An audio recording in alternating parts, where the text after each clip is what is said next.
Shabbat Shalom, Yesharala.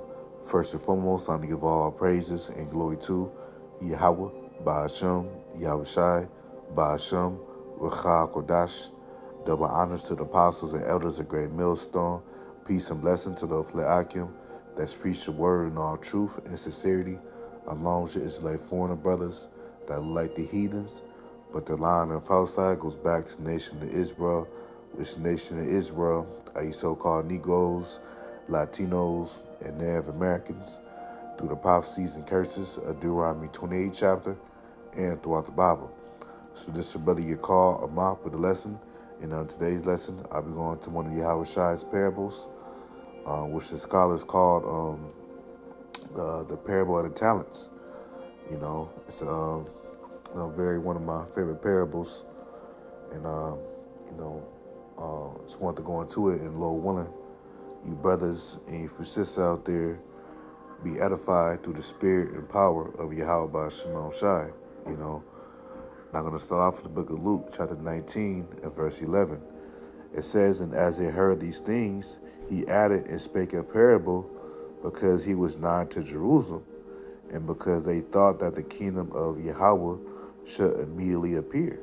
And right, because the scribes and Pharisees, they thought that the kingdom of heaven will immediately come, which the Lord can do that, but it's a process to it, you know. It says, verse 12, it says, he said, therefore, a certain nobleman went into a far country. And right, the certain nobleman is our Lord Yahweh Shai, and the far country represents the the spiritual world, you know. It says, to receive for himself a kingdom and to return. It says, and he called his 10 servants and delivered them 10 pounds and said unto them, occupy till I come. And that's right, man.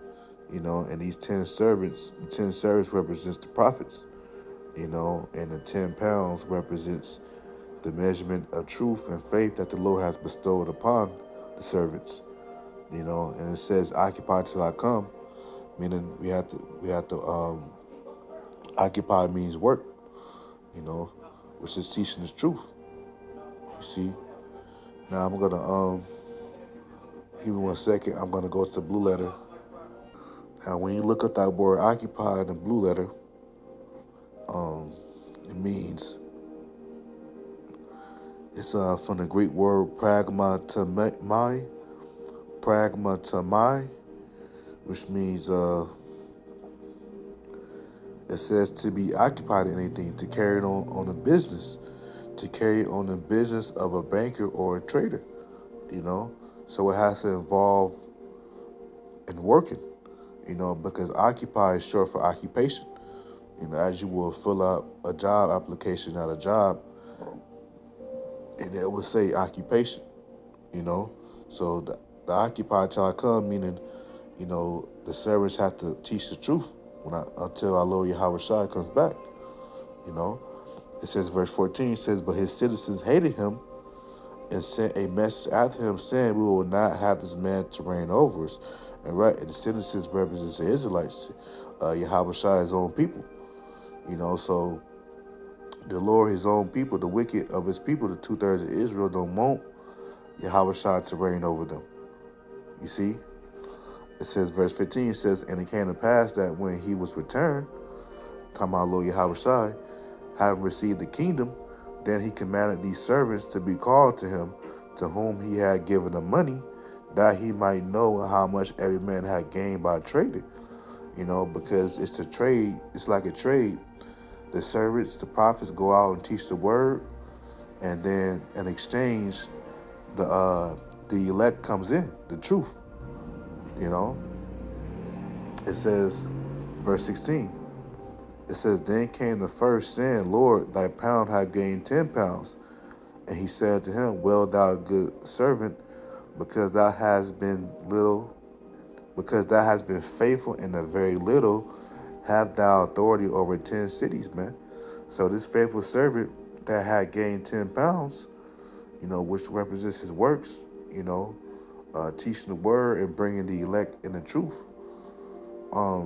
through the spirit and power of Yahweh Shemon Shai, you know, the Lord had the servant reign over 10 cities, you know.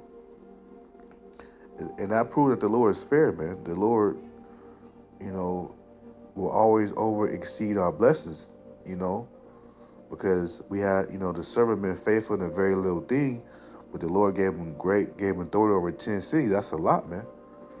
You know, so proving that the Lord, you know, can exceed your blessings, man. You know, for what you have done for Him. You know, just like, for example, just like King Solomon, you know, when he prayed for knowledge and understanding, and the Lord had gave him everything, man. He was the richest man that ever lived. You know, and he was the wisest man that ever lived. So proving that's how the Lord gets down, man. You know.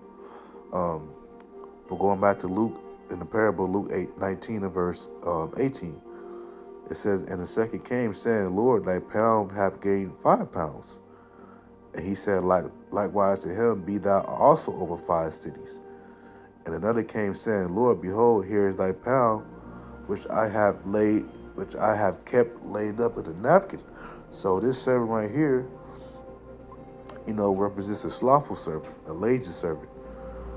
You know, he didn't go out and teach, and he knew about the truth, but he didn't go out and teach it. You know, and that's, you know, we are all, you know, if you don't teach the truth and you know the truth and you know you can teach it on the highways and byways, you know, you're going to be held accountable for that. You see? Now let's go to, I got a precept on that, you know, Sirach 20 in Apocrypha 31. It says, better is he that hideth his folly than a man that hideth his wisdom. And that's right. So that servant that hid his talent in the napkin, you know, he hideth his wisdom. He hid his wisdom that the Lord gave him. You know, you're not supposed to do that, man. Whatever measurement of truth and faith that the Lord has given you, you have to go out and excel in your gift. You know, and just type in slothful. I know it's precepts on slothful. Let's see, slothful.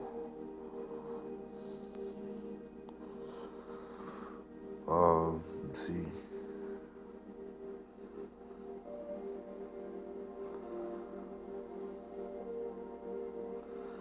Yeah, this is a good one. This is Proverbs 22 and 13.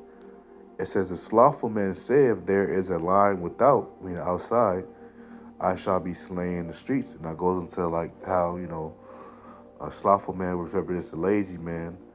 Basically making excuses, you know. So slothful, let's look up slothful, just for edification's sake. Proverbs 22 and 13. Slothful is from the Hebrew word itazal,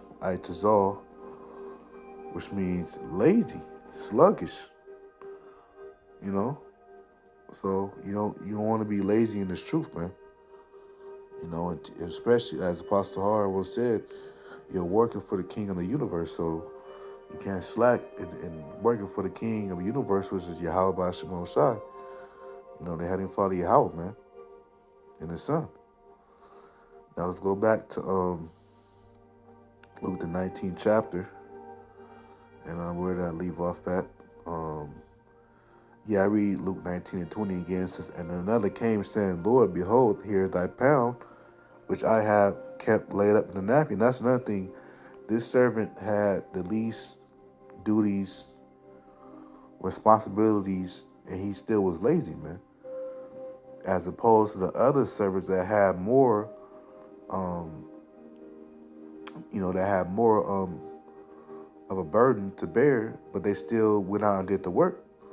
And opposed to this servant that had a pound and he didn't even do, he didn't even perform what he was supposed to do, which is teaching the word. You know, it says in verse 21, says, "For I fear thee, because thou art an austere man." Yeah, because Allah Yahweh Shai is a rough man. You know, he's not to be played with, man. You know, it's the reason why the scriptures call Allah Yahweh Shai the lion of the tribe of Judah.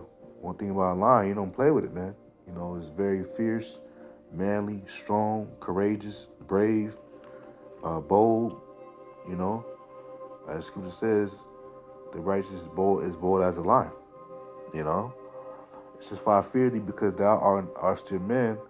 Thou takest up that thou layest not down, and reapest that thou didst not sow." And he saith unto him, out of thy own mouth will I judge thee, thou wicked servant. Thou knewest that I was not a, thou knewest that I was an austere man, taking up that I laid not down, and reaping that I did not sow. Wherefore then gavest not thou my money into the bank, that at my coming I might have required mine with usury? Yeah, because Yahushua expecting the increase, when he comes back.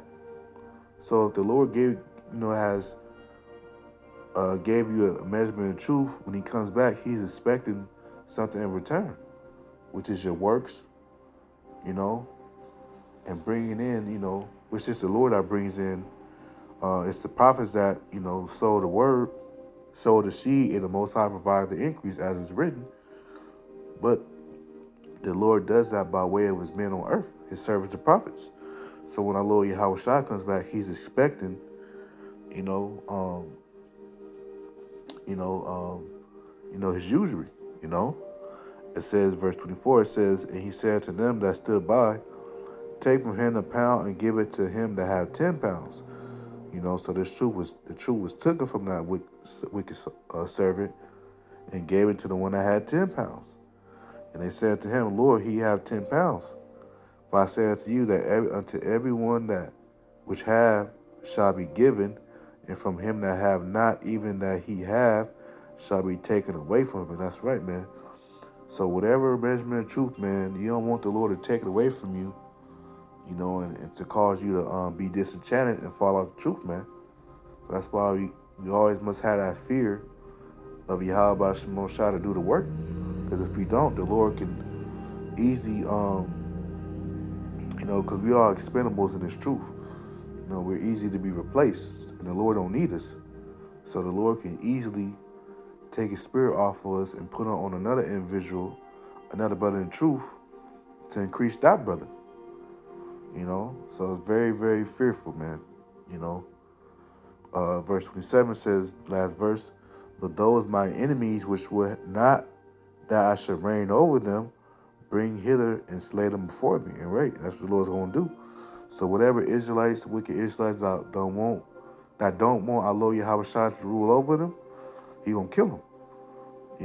And that's, to sum it all up, that's the 2/3 of Israel. The Lord will restore 2/3 of Israel because they didn't believe, they didn't repent, they didn't believe in his name, in Yahweh Shai. And what did the Lord say? Proverbs 8 chapter. Proverbs 8 and verse 36. It says, "But he that sinneth against me wrongeth his own soul. All they that hate me love death," man. Right, so if you hate our Lord Yahweh Shai, you love death. And you're going to get the death when he comes. Rather he destroys you by way of the laser beams from the chariots, the so-called UFOs, or, you get destroyed, in that nuclear destruction. When the ICBM missiles come and destroy America, Babylon the Great, according to prophecy. So, yeah, I just want to make a lesson on that, the parable of the talents, and the low willing act was edified. And so with that, I want to say, call halal Yahweh, by Hashem, Yahweh Shai, by Hashem, Makah Kodash. Double honors to the apostles and elders of Great Millstone. Peace and blessing to those Akim that's preach the word in all truth and sincerity. Shalom, Akim.